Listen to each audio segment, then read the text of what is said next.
You're now listening to Durian Asean, the voice of discovery and sharing.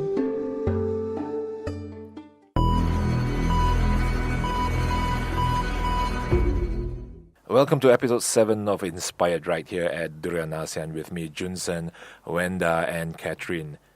Hi Junsern, hi Catherine. Hi Junsern, hi Vanda. Well, for those of you who is following us for the first time, Inspired is actually a show where we share tips and strategies in the area of social media, digital media, and even in the digital world, as well as we share a lot on talent development. And if you have any questions you want to ask us, you can always drop us a comment on our Facebook page, and we will try to answer your questions in the next show. All right. Well, today we have two very interesting topics. Vanda, what will you be sharing with us today? I was sharing the continuity for my last week sharing on inbound marketing, and last week we sort of touched a little bit like what is it and what is the methodology. This week I'm going to share a bit more, especially to touch on what is in the inbound marketing, and I will select one to talk more about that. Yeah. What about you, Catherine? What will you be sharing with us on the second half of the show? Today I will share with our audience how to conquer the fear of public speaking. Oh, yes. Wow. All right, without further ado, Vanda, can you share with us again what is inbound marketing? I just to bring back your memory again from last week. In the inbound marketing is mean that you attract your customer to you. For outbound or traditional, you are going to your customer, like those traditional way of advertising, like you are very intrusive. You do cold calling, TV commercial, go to your customer. But for inbound marketing, they are using interesting contents, or use keywords to attract, some ways to attract your customer attention to come to you.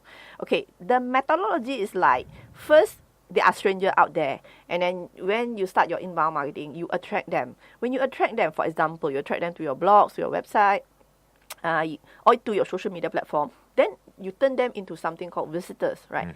So when the visitors come to your site, then only you start to convert them. So you convert them into your leads. So by asking them to fill in a form, by certain call to action buttons, or your landing page telling more about your products. After you got the leads, then only you go to the step to close the deal, to turn them into your customer. So when they become your customer, that's where you put them in your CRM, and also you do email blasting to them. After the process of customer, after you close the deal, you are not leaving them just like that. You need to continue to delight your customers so they can come back. It's more again. Like after-sales service. After-sales service, yes. And also you need to do more survey to get feedback, how is your service, how's your products.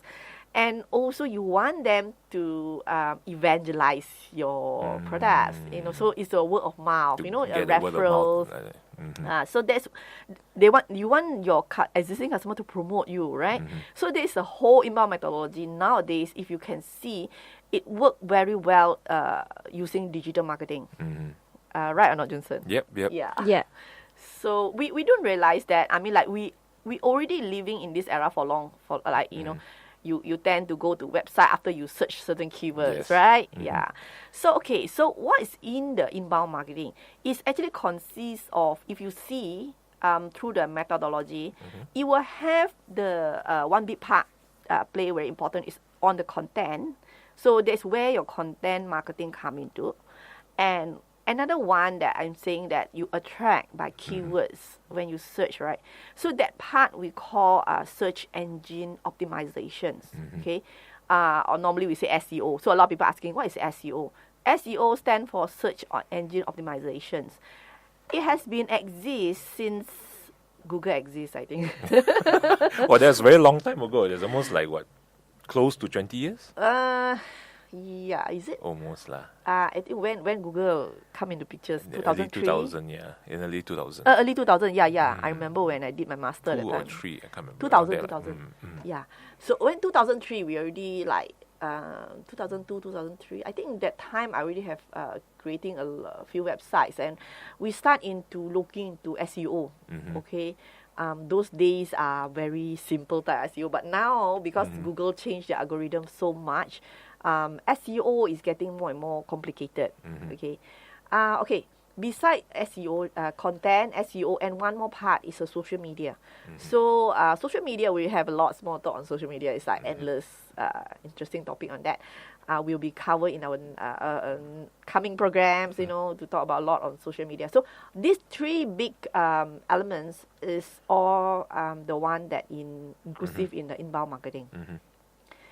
Okay, so now I remember last week we talked about your buyer personas. Yeah. So after you know about your buyer personas, you create everything, that's where you start to think about your content. So you need to create your remarkable content. And you need to understand not only content, you need to understand the contact as well. So people asking what is content, what is contact, right? Contact is actually when you think of who's supposed to read your content, right? So it's like you create the content to target to who. So that's called contact. Google has very famous kind of contextual marketing. Okay. Yes, have you heard of that? First time hearing it today. The first time hearing. Yeah, me too. Okay. What is that? Contextual marketing, which means, let's say you are buying Google banners. You're buying those display banners through search engine marketing. So what normally let's say you are selling on your product is about supplement to cure diabetes, right? For example, and you will see Google will put your banners in the articles, in the blogs that related to this type of topics. Yeah, your ads will not appear in irrelevant things, right?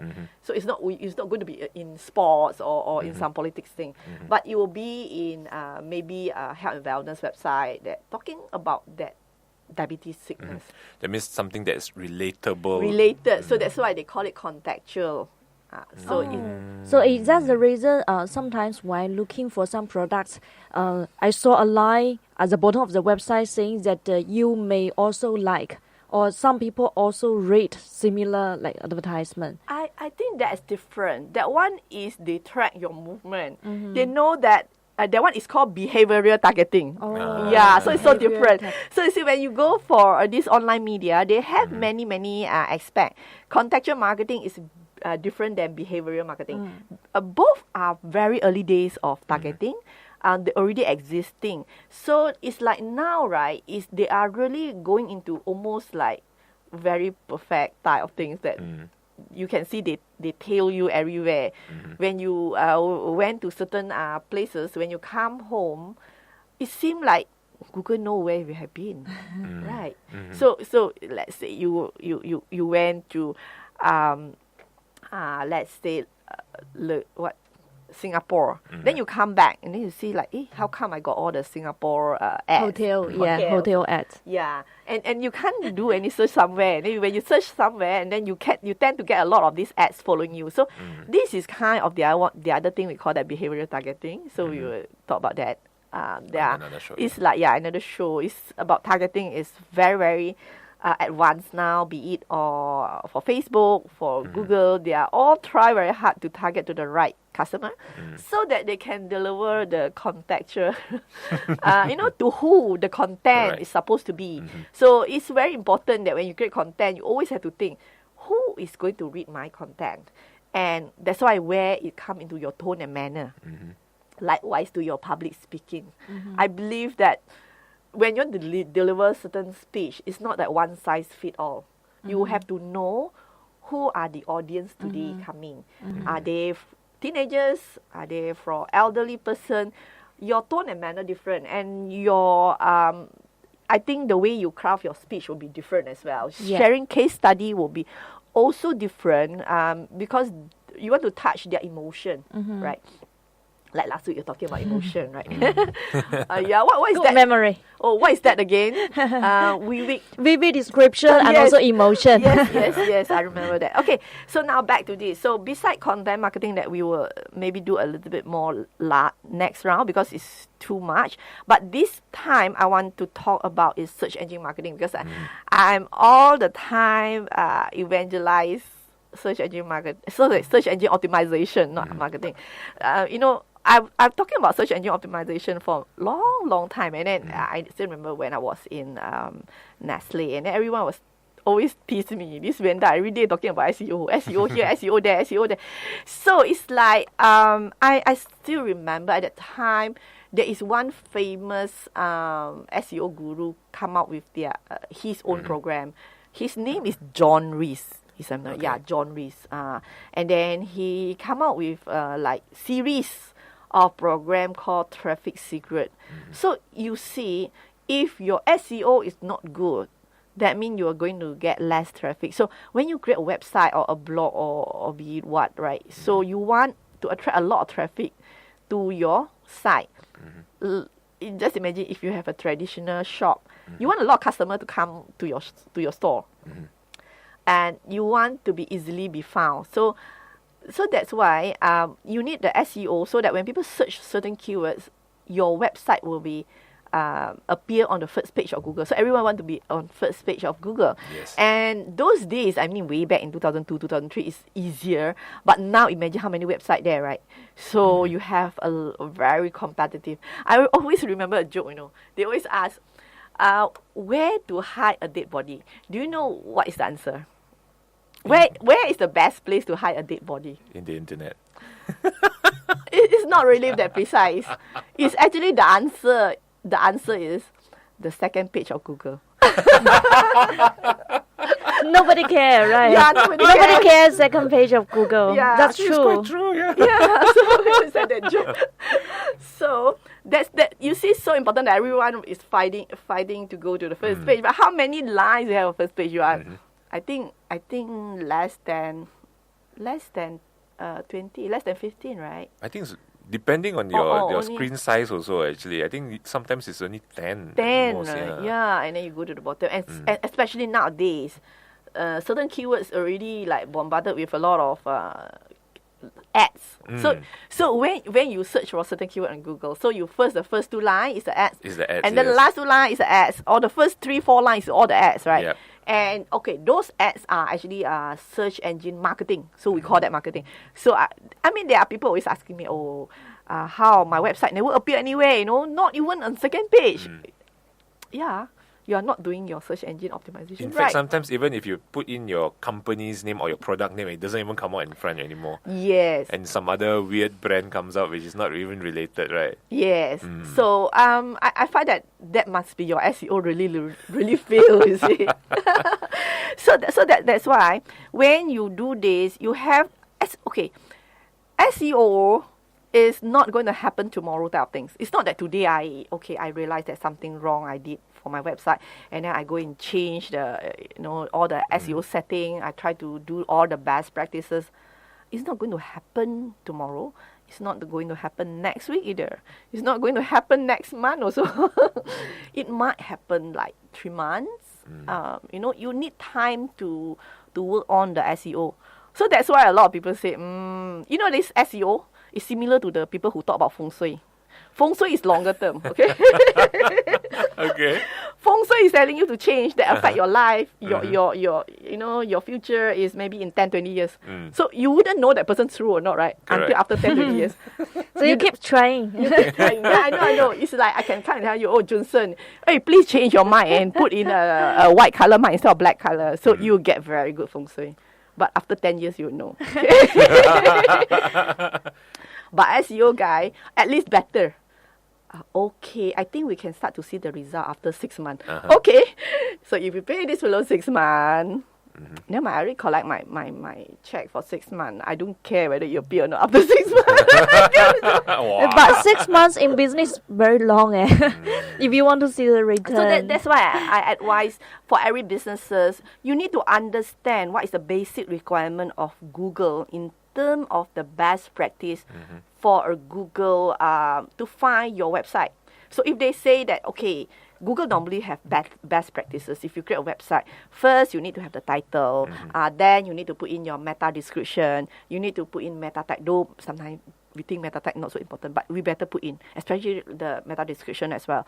And you have to put in meaningful title for every web page, okay?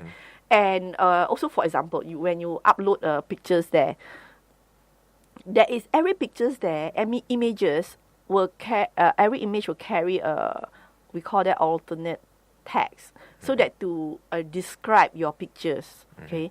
So a lot of people don't do this, so they put pictures there, and then their pictures can be dsc123.jpg, you know, those from camera, they just upload like this.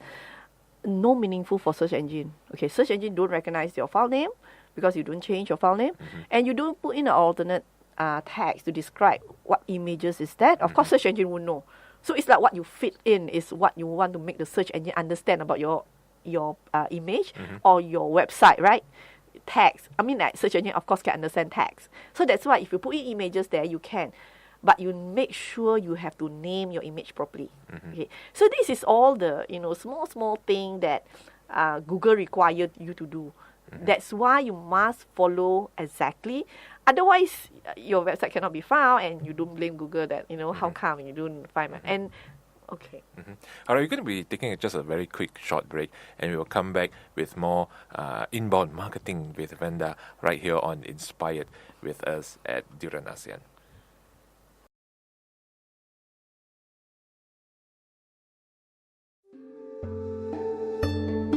You're now listening to Durian ASEAN, the voice of discovery and sharing.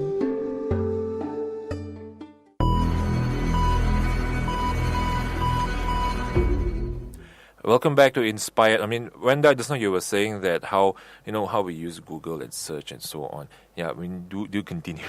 I think the ultimate result is what you want is to appear in we call that organic result. So when you build a website, you do not want to spend endless of advertising money to get traffic to your website. So you need to build your website properly to follow Google best practices on how is it supposed to be. It's like you build a car, you build a house, you have to make sure that everything there so that your house won't collapse, right? Okay, so back to SEO. When you want to build certain website for the content, so SEO is tied very much to your content. So you start with doing a keyword research first. Yeah, so you need to know, okay, I want to build a website. What is your objective? To get more traffic. Okay, you want to get more traffic. You want people to come to your website.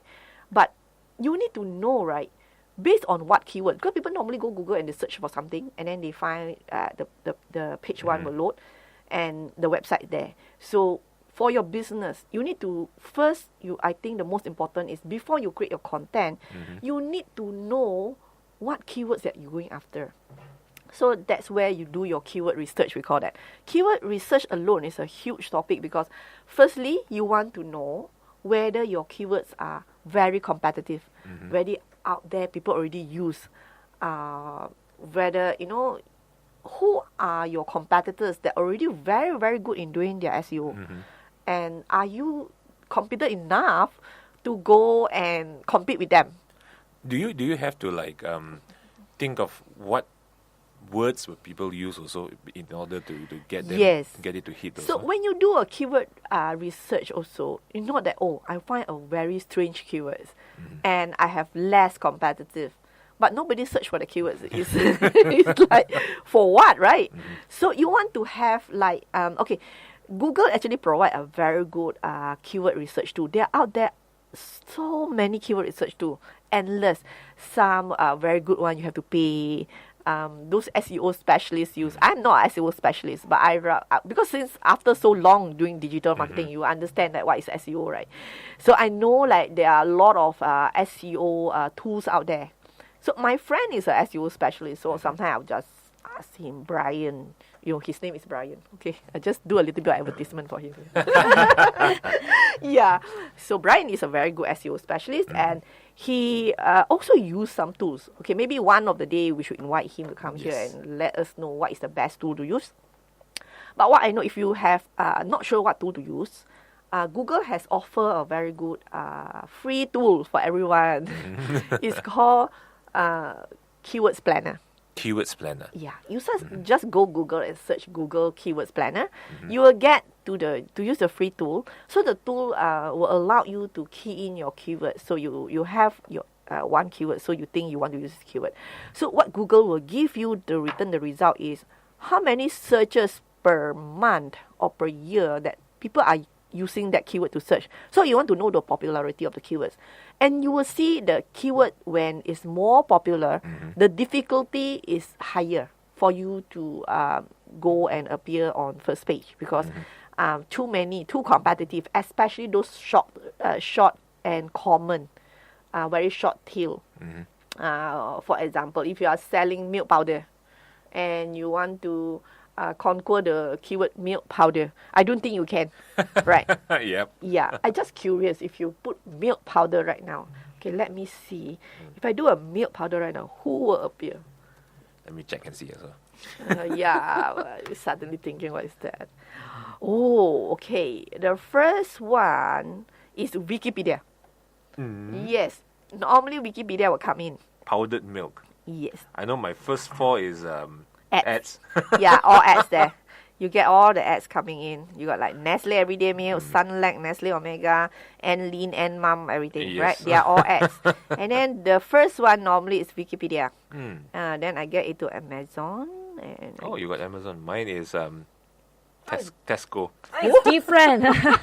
So which means if I go to search engine, I will have different listing lah. Them you guys. Slightly, not very entirely different. I find that maybe slightly. Maybe it's my behavior. Yeah, I think because maybe it's tied the to your behavior behavior as well. also. Yes. Yeah, so I have like, who is the best one? Mostly is not, it's not local. My one is a google.com. Are you going to Google Malaysia? Yeah. Yeah, I'm in google.com, not Google Malaysia. Yeah, I should go to Google Malaysia. But mine, most of it is also not Okay, I mean- local. Mine is not local also. My first one is actually Wikipedia. Then mine, the second one is Tesco. Then Dutch Lady Malaysia. Yeah, I got Tesco as well. Yeah, Lazada. Then after that, everything is international. So you see, Tesco is doing so well search engine optimization, right? So if you they have baby milk powder, Tesco, they have adult milk powder, and then you go into Lazada, right? Then Dutch Lady, kudos to Dutch Lady. They are in the first page. Okay. Okay, so you see, right? So that's where you need to learn. So let's say, Junsern, you are selling milk powder and you see all these big giant, oh my God. You're not going to get into, you can't compete with Tesco. You're not as big as Tesco. You can't compete with Lazada. All these big giant, we call that, right? So that's where you need to think, how would a mother search for milk powder? Again, it go to your contact as well. Are you selling milk powder to babies? You are selling milk powder to adult or milk powder to teenagers? So where? So from there, then you think again. When people want to search, let's say you are selling a baby milk powder. Think like a mom when they want to search on that. Do they just put merely milk powder? Because it's for a mom. When I search for milk powder, let's say I have a baby, right? I will get bombarded into a lot of this also. So why don't you be more specific? Like, probably you need to find the unique selling point of your milk powder. Let's say your milk powder is slightly different. Your milk powder is probably, soy rich, right? Different. You are doing a category. Then you want to target a more different. You don't target milk powder. You target a soy milk, soy rich, a soya bean milk powder. Think like a layman how they do that. Then you see again your competitiveness. But the keywords planner will let you know as well. So you put in, if I put in, milk powder for baby. Baby's milk powder. So which one is better? Or how to make it more long tail. Then long tail is like milk powder for baby 3 to 6 months. So it's like very long tail, right? Very detailed. Very detailed. But you still can target to the right target audience. Because that's how sometimes people will search. Yes. Because certain people, they do not want to be bombarded with a lot of irrelevant search result. So they will put in exactly what they want. Yeah. So then you check whether these keywords, we call that long tail, okay, a slightly longer. Long tail keyword is easier for you to get into the first page because it's less competitive. So from there, you plan your SEO strategy. But when you talk about SEO, I mean, when you see keywords, where do they put these keywords? In the article or in your content? So it's because I remember last time one of my friend, he told me that if possible, I mean, he's a blogger himself. Then he told me, if possible, almost like after every one or two paragraph, you put in that keyword. Okay. Does that work that way? Those days, yes. Those days we call the action called keyword stuffing. Actually, it's quite bad, no? Keyword stuffing, which means you stuff your keyword inside that. And those days they are even say that, your keywords need to appear maybe a few times. It's like they call that 9 times or 10 times or whatever. For the search engine to pick up, to think that you must be a specialist. No, this website must be talking about this keyword, must be about this context, so about this content. So the search engine will likely to feature your website. But nowadays, Google getting very smart because people can do a lot of keyword stuffing. Irrelevant thing, they will just simply put in the keyword. They think they can cheat search engine. 10 years ago, maybe yes, but after Google have updated their algorithm, if you hear, they name the algorithm very funny one. Penguin update, panda update. So they are always like, hey, your website hit by panda or not? Yes, I hit by panda, I hit by penguin. You know this thing? So it's like, outsiders, they don't know, but this is a jargon of SEO terms, right? When you hit by panda, meaning you are doing something wrong that try to cheat Google. And they come up with the algorithm, I think it's their panda algorithm, which they will start to conquer all this. But now I understand from my SEO friend or specialist friend or from Google, they are very much looking into user experience. So your website must be in a very good navigation. You must have mobile optimized okay? Okay, I would say now 91% of your site will be viewed through mobile. True or not? Yes. How often that you use the desktop, right? Only when you are at home or in the office, Yeah. Even office also I use my phone only. But on the go, normally everyone is using their phone. Yep. So they search on their phone. So that's why it's number one rule for everyone when they want to build a website. You must think first what you want to show to build on the mobile. So you must have a very good mobile optimized site. Okay.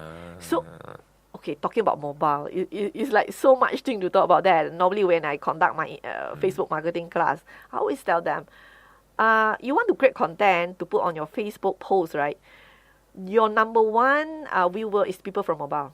So don't create a post that look like a poster. Poster? They always take the poster and just paste it there, And poster will have a lot of wordings.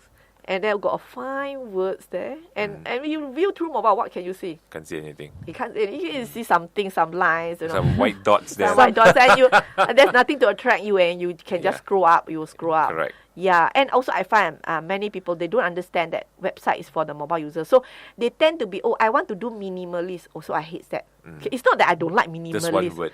No, minimalist, everything very small. So they got a very wide space there, but they want to shrink their word to be very small there. So-called minimalist. I find that it's very clean and very good design. But think of it, can you do non-minimalist for your mobile? Right. Then you can upload to your website. One thing I find that when people cannot see that things that they want to see, they tend to be agitated. They got very angry, right? So small. What's what I see, right? So you get very angry. You get frustrated. My eyesight is bad. When you think of my eyesight is bad, so you have very bad mood already. So you don't want to see this site anymore. So that's where user experience come very important. Okay. So of course we can talk about this type of user experience in the different topics of UI. We call that user interface, NG, everything. So now talk back about SEO. So beside that, you don't do keyword stuffing, but you do content that very much natural and related to your audience. So it need not to be the keywords mentioned many times, look very unnatural. But as long as synonymous and your content is really, really very true, Google engine will like that. You will not hit by panda or penguin. No animals will come and hit you. Yeah, and you should have, like as I said earlier, you have to follow their best practices. Go there and don't be lazy. Have to put in all the title, the the meta and description. Everything must be very meaningful. And one thing very important there is people must be linking back to a website. So that is called backlink. But you don't go and create your own backlink that simply go and create a bonkers website out there, or simply go and link from irrelevant place. So when your website is good enough, definitely you will get a lot of backlink from a very good website. So it's bring out your ranking. So that's why you need to have put in very genuine content, very useful and valuable content. So that one, if you don't put it properly, a penguin will come hit you. Yeah. Penguin easily coming. Yeah, or panda. Now like the Kung Fu panda pole. A ball. Okay. So to round up, in terms of SEO, what are the key areas that one have to look at when they want to optimize their SEO? Okay. So firstly, you do your keyword research, and then after that, you create content around your keywords, right? And don't do it unnaturally. Do it naturally. Is talking about exactly what you want to deliver. Then you optimize your content around a primary keywords. So meaning the whole content is talking about baby powders milk powder for baby that 3 to 6 months.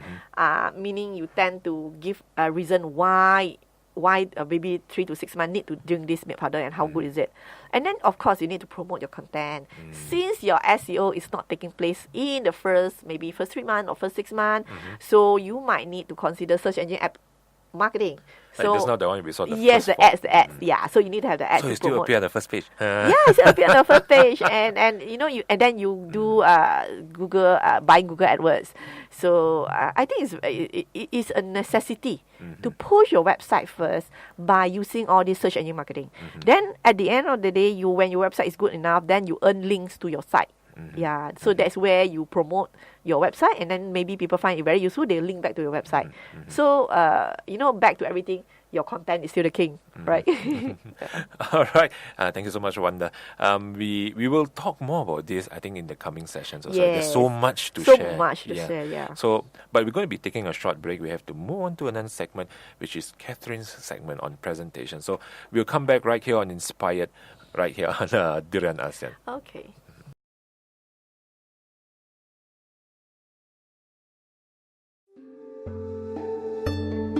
You're now listening to Durian ASEAN, the voice of discovery and sharing.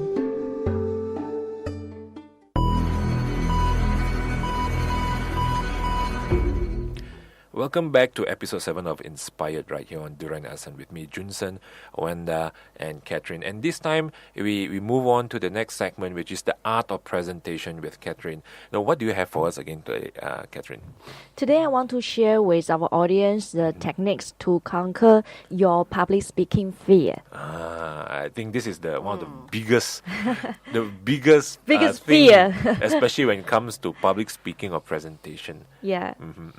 So how do you conquer this fear? I'm pretty sure all of us have lots to share first, but let's start with you. Okay.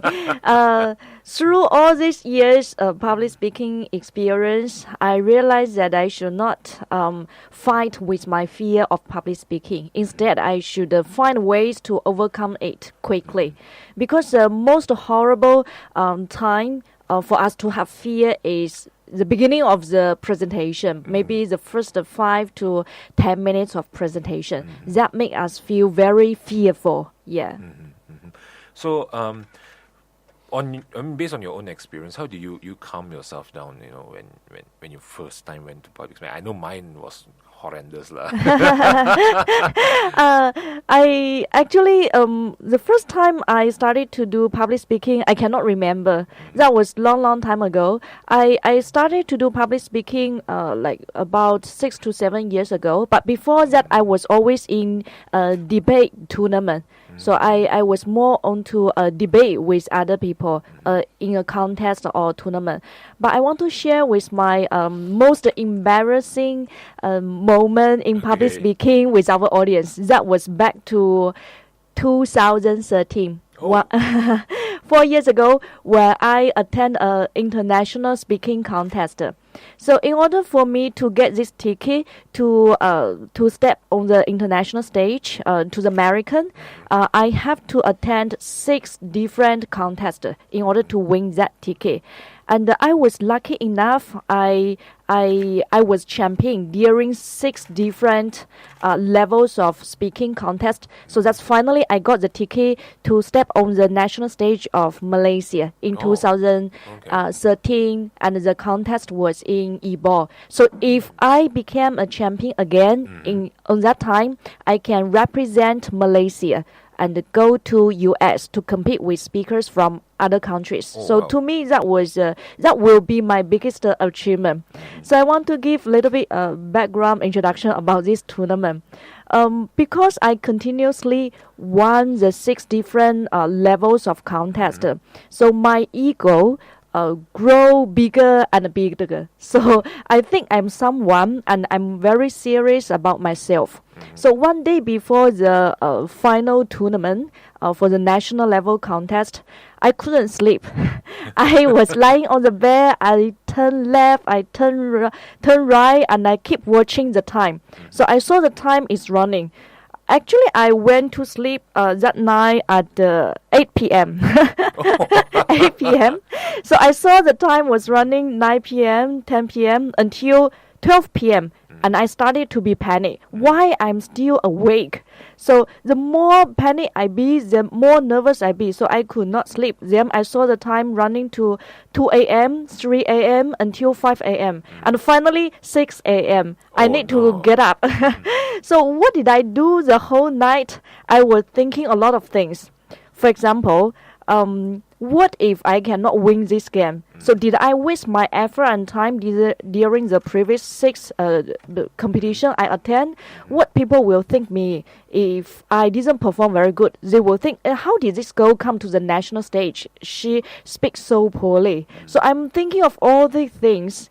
And because all these 6 different experience, I also developed some superstitious mind and thought. For example, I always wear the same business suit when I go to the contest. So I believe I can win because of that business suit. And I also didn't allow my husband to follow me, because all this time he didn't follow me and I win the contest. That's when I attend the final tournament. I didn't allow him to get in. So I think I can win. So I was thinking all these of things. So when I come to the stage, actually at the first 2 seconds, my mind was blank. I forgot what I need to say. But I did a good job actually in the final stage. But the problem was I wanted to impress the judges. So I spoke too long. And finally I was disqualified. So a lot of my friends, they were surprised after they listened to me.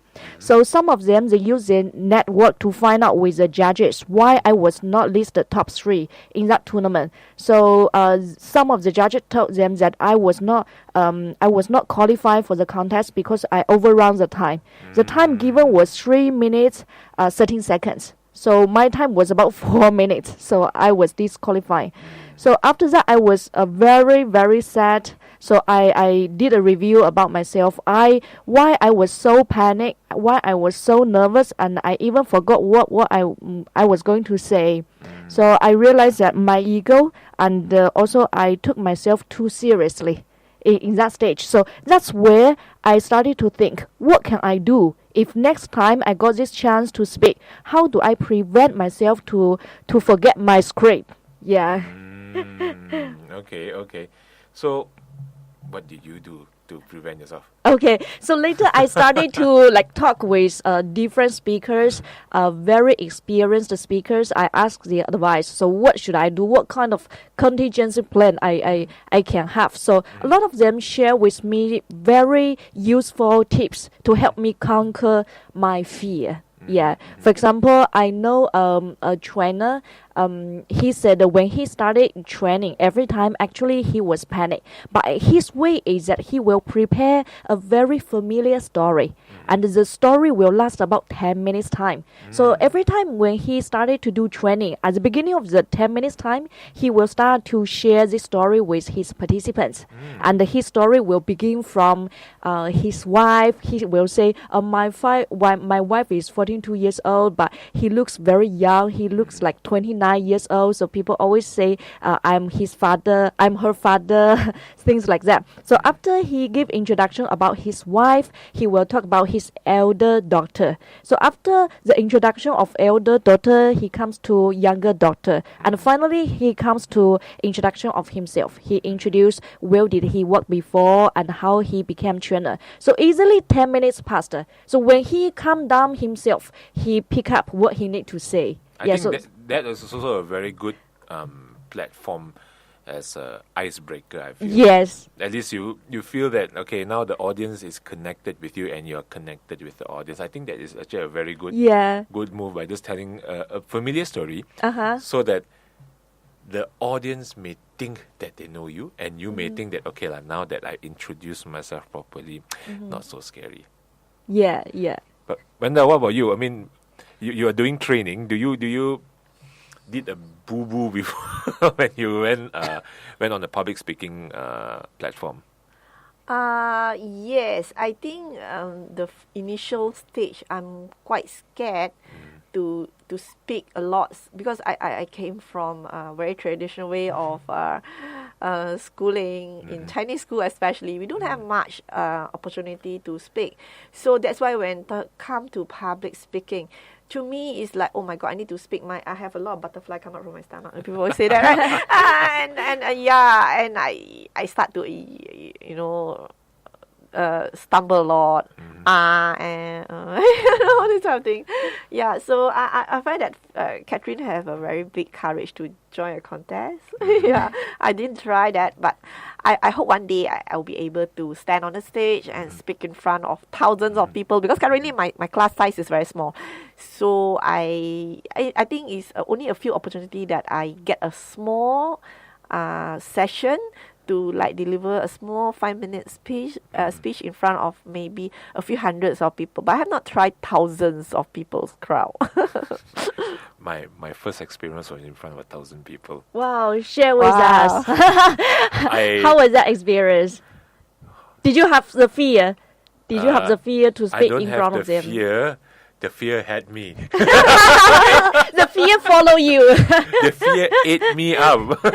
I don't have it with me. No, my first time public speaking was we did a project in school, and because I was the organizing chairperson, then my team told me, "Hey, Junsern, you should address the public lah. What is this thing about?" Then I started shaking. I said, "But I don't know how to talk. I don't know what to do." I said, "Hey, just talk like how you talk to us." I said, "No, this is different. I'm talking to the whole school. There's like thousands of students there." Then what happened was the moment came.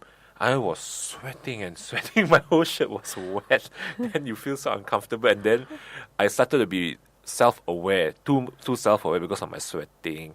And then I realized that I'm going to be speaking to 1,000 people. What if this 1,000 people think bad about me? So I started to drown myself in too many negative thoughts. The moment I reached in front there, when I stood in front with the mic, I just froze. I just go like movie. Then at the back of my head said, "Speak, Junsern, speak." But I couldn't speak. Then after the first word that came out of my mouth, I was shaking. I was like, "Good morning." Your voice was broken. Was Trembling, like a right? jelly. Everything is as if there's a big earthquake inside me. But I managed to finish the speech, and it wasn't good. And after that, because I always admire people that can speak very well in public, And I told myself, you know what, I'm going to learn. And it took me a while to learn because I like to overcome certain things for myself. Like, when I know that I have this fear, I will try to overcome that fear, and I try to figure out how to solve that problem. So instead of running away, I ran towards it some more. Yes. So what I did was I decided to ask my friend, hey, you need people to help you or not? I become your MC lah. I try lah. So the smaller things I do become MC, or sometimes like when you have a chance to speak up in class or anything, I will try. And at first I was still having that stage fright and that fear of public speaking. And only after when I started working and we require us to do a presentation, and I realized that especially we present to like CEOs and all of those people, they are a totally different breed because they have a question there. If you present wrongly, they're gonna ask you a question or you're gonna lose a business. So I was fortunate enough where my previous boss in my first company, she trained me. And she taught me, what Prepare you, for no. presentation. And from there also I started to learn it myself, and then and soon enough, I took on the biggest stage of all. I started to do radio. This consider public speaking as well. This is and the audience is more than 1,000. Correct. I mean, you can't see the audience. That's the scary part, you see. But I took that up, and then I still remember got one time I have to go to a forum, and I have to speak to MBA students on the radio broadcasting. And I was also very nervous because it was a last-minute engagement. I only knew about it the night before or the evening before the whole engagement. And I have to start preparing because actually my boss supposed to go and he couldn't go. He couldn't make it because his mother was ill. And the other colleague, she said that the forum was conducted in English, and she said my English is not so good. So the next person is me, the one that understands the whole industry well enough. So I have to go, and I became one of the panel of the forum, and that was quite intimidating, especially when you know that your fellow panelists are all the who and who of the broadcast industry, and me, that once more potato sitting there. But the thing about it is that the entire forum, I think about 70 to 80%, because previously I'm from a big news agency. I don't want to mention names. And they have people have a lot of perception towards them. So the forum, a lot of things was directed towards me. But after that, when my boss, and scary thing was because there was also news journalists there. And when suddenly my quote came out in the newspaper, I looked at my boss, I said, how? Then it's like, everything's okay. So from there, I started to learn more and more about public speaking. How can we improve it? And Catherine, you did mention to me just now that Reader's Digest did came up with a research. Yeah, American magazine, American magazine, which is called the Reader Digest, shows the biggest two fear in Americans' heart. To us, to our Asian people, Americans will be more aggressive, more outgoing. However, in this group of people, the biggest two fear, number 2 is death. So number 1 fear is public speaking. Wow. So higher than that. yeah, it's even worse than that. And they find out that they hypothesize this kind of public speaking fear actually came from evolution. Like 1,000 years ago, when our ancestors were surrounded by a large group of animals. So it's same kind of feeling that if they were surrounded by a large group of animals with empty hands and they have no place to hide, that will indicate they will die. So that's why 1,000 years ago or 100 years ago, people get used to live together with other group. So isolation will mean death to them. So that's why the fear came to evolution, and until today, if we someday we are spotlight and we are watched by large group of people or even small group of people, and we are facing them with empty hands. We have no place to hide. Then this fear will become the fear that our ancestors suffered 1,000 years ago. Oh, so it's actually part of the human evolution. It's our survival needs. It's our okay. survival needs. We need to be together with other people. We are not getting used to be watched by other group of animals or people, and we are not used to with our empty hands to stand in front of the spotlight. So for those of you who thinks that you are afraid, no, it's actually a human nature. It's a human nature. A survival instinct. Yes, it's very natural. Yeah. All right, we're going to be taking a short break, and coming back after the break, we will learn how can you overcome this fear of public speaking right here on Inspired in Durian ASEAN.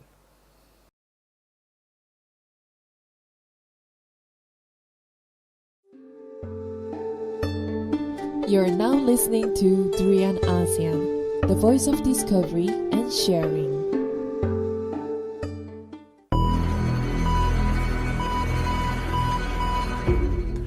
Welcome back to Inspired. Right before the break, we were talking about how fear of public speaking is part of our human evolution, is part of us.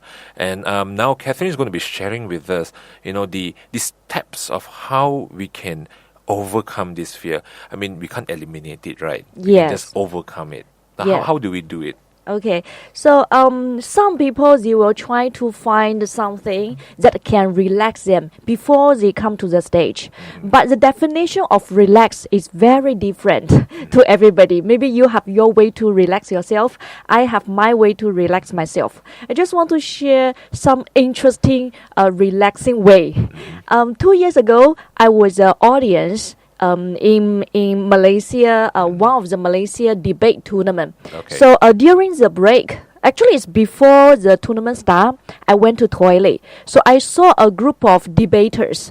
They were like preparing themselves before the tournament. So I saw their way of relaxing themselves is they put hands together, and they are all Malaysian. So you know what did they say when they put hands together, like a group of 4 people? Because normally one debate team has 4 debaters. So they put their hands together and they say, "Yum yum yum yum yum yum yum yum Junsern." Is that interesting? Calms people down a lot. Yeah, that's their way of relaxing. I said, "Junsern, is it an annual dinner?" It's wedding. Oh, okay. Wedding, annual dinner. So Malaysian people will say Junsern. So they use this way to relax themselves. Interesting, right? And very strange way, but that can calm themselves down. Yeah, before they come to debate tournament. And I saw another of my friend, every time before she come to the stage to speak, she will listen to the song, "I Believe I Can Fly." The reason is because the lyrics is very motivative and very inspiring. So when she heard that one, actually she was trying to reframe her mind. She was trying to tell herself, you can do a perfect job today. Yeah, and when I was in university, actually we had a very young university teacher. So I realized his way of relaxing himself was, back in my days, 20 years ago, we in our classroom we have blackboard and we have chalk. Do you see your teacher use chalk to write on the blackboard? Right. Okay. So chalk. You mean chalk? Chalk. Yeah. Sorry. Chalk. So his way is every time before he come to the classroom, he will put about 2 chunk into his pocket, and he will use his hands to scramble it into powder. By doing that, he relaxed himself. Yeah. Okay. It's a very strange way. Wouldn't that dirty his shirt? Yeah.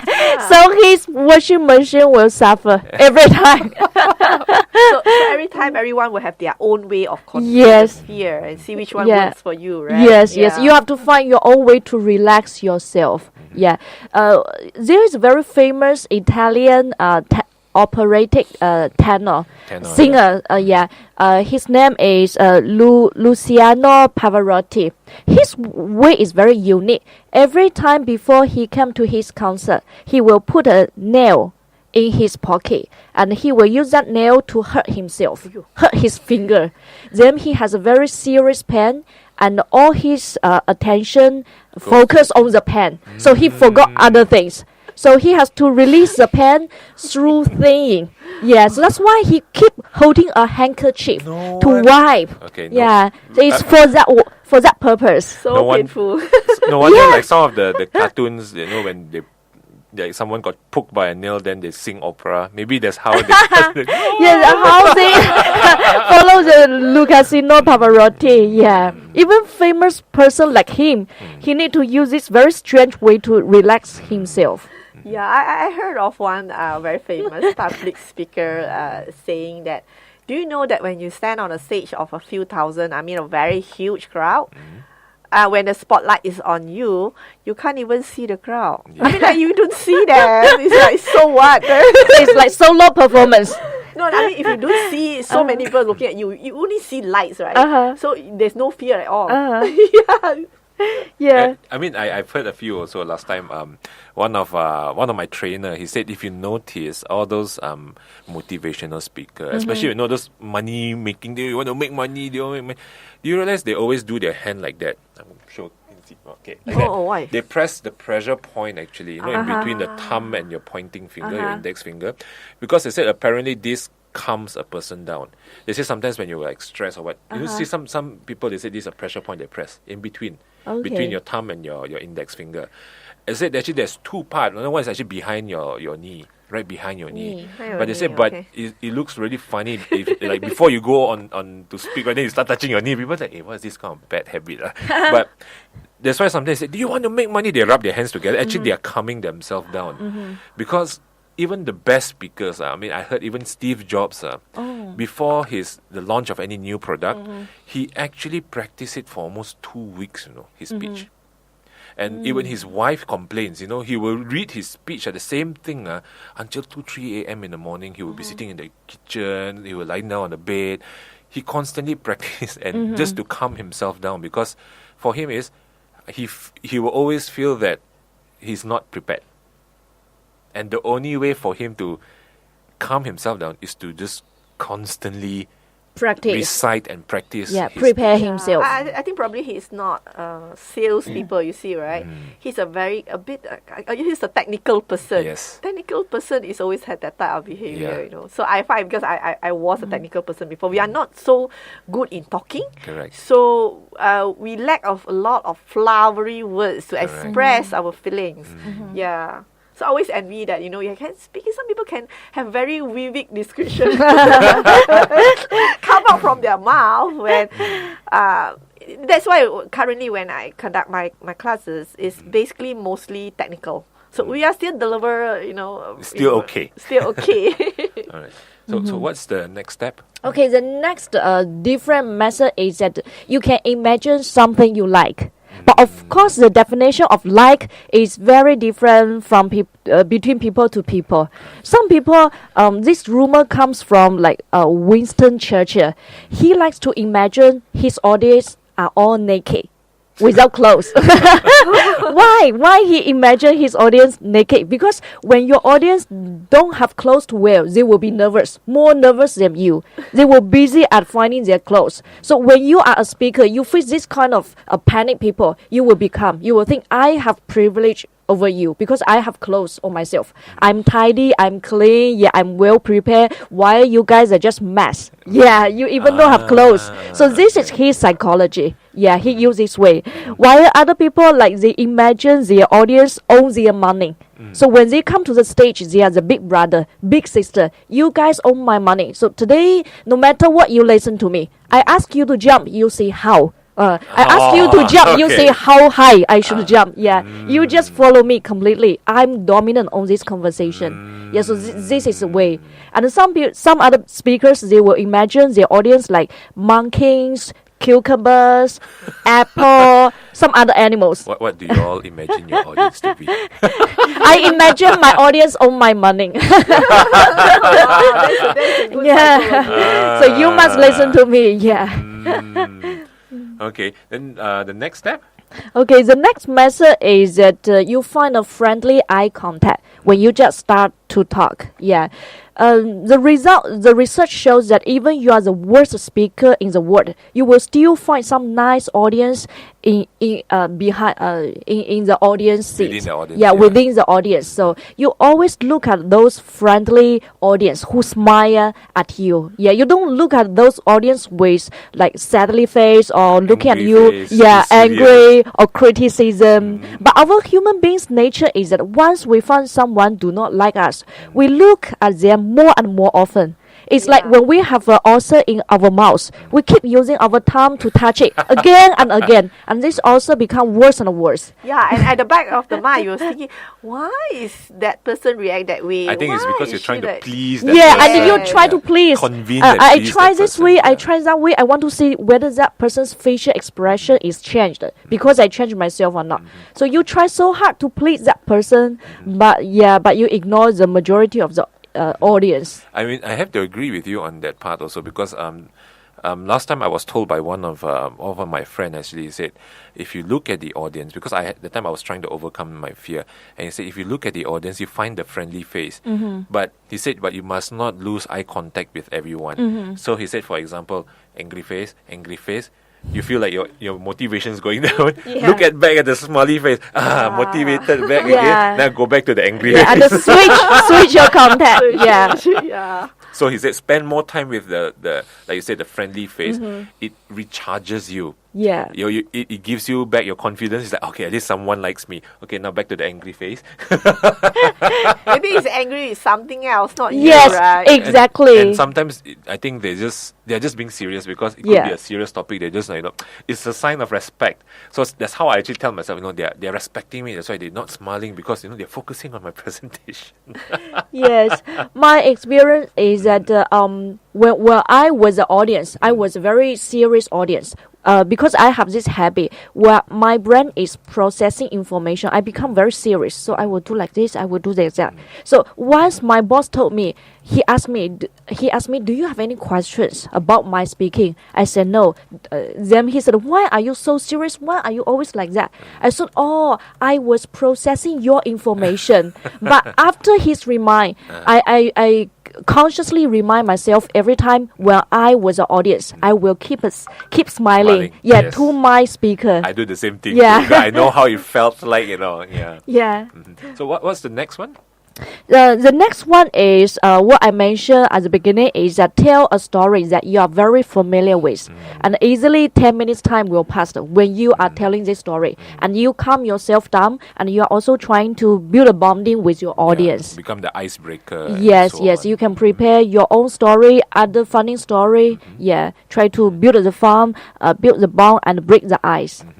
And the next one? The last one would Oh, be last the last one would be require your audience to do something. For example, I have a friend. Every time when he come to the stage at the beginning, he will ask his audience to sing a song together with him, or do some games. For example, everybody, please do me a favor, stand up. Please raise your right hand, raise your left hand, and cross your arm. Do this kind of small exercises. Yeah, so it will release your fear and make you more comfortable. Yeah. Like you say, it's not like, if I ask you to jump, Yeah. you ask how high. Yeah, how high I should jump. Yeah, you don't question me. Why do I jump? Yeah, it's like you are dominant in this presentation. Yeah. So you just have to engage with them in activity lah. Just imagine 1,000 years ago when our ancestor was surrounded by a group of large animals, but suddenly our ancestors said, "Jump!" All these large animals like lions or tigers, they jump, and our ancestors suddenly say, "Sit down!" and all the big animals they sit down.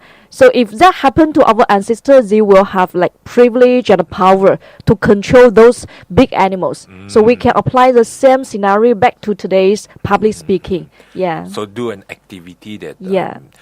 where you get the crowd to participate. I won't say to do for you, but to participate, and Yeah. it gives you the confidence. Confidence to control them. Yeah. I mean, I think there's one more that I would like to share also for myself. Is that the most important thing is actually also to know your audience beforehand. one thing that I learned it myself also is that once you know your audience, sometimes it's easier for you to conduct the whole situation, because now, like just now we mentioned about finding the friendly face. If you know a lot of them already, most of them will be the friendly face, and then at times it helps you, and then especially if you remember their name, for example, like Catherine, what do you think about this whole situation? Then the other crowd will also feel that he is like our friend now. So I think the one more this one is also very important, that you have to communicate with one or two of your audience beforehand also. So at least it becomes they know you and you will know them as and well. they will start to smile at you. Correct. All right. So there's 5. What are the 5 steps for you to overcome your fear? Okay. The first method can try is, before you come to the stage, do something that can relax you. And the second way is, imagine something you like. For example, animals, food, or any other scenario you like. The third method is try to find a friendly eye contact at the beginning of your presentation, and gradually move your eye contact to other people. And the fourth method is to prepare a story that you like and you are very familiar with. And they can connect with the people. Yes. And the last method is require your audience to do something, to participate in something, so you have a control on them. That will enhance your confidence. So there's a top 5 ways that you can overcome your fear. But of course, if you want to know more about how you can improve yourself, you can most certainly drop us a comment on our Facebook page, or if you want to know more about how you can improve your SEO, where just now Vanda shared with us in the first half, how can they contact you if they want to find out more? Okay, they can drop a message in Durian Asean Facebook page, and they'll redirect the message to us.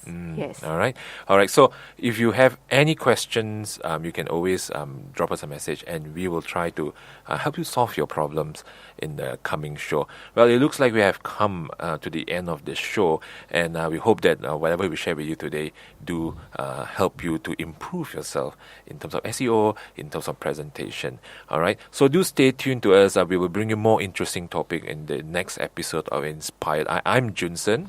I'm Vanda. I'm Catherine. And this is Inspired right here on Durian ASEAN. Bye-bye. Bye. Bye. You're now listening to Durian ASEAN, the voice of discovery and sharing.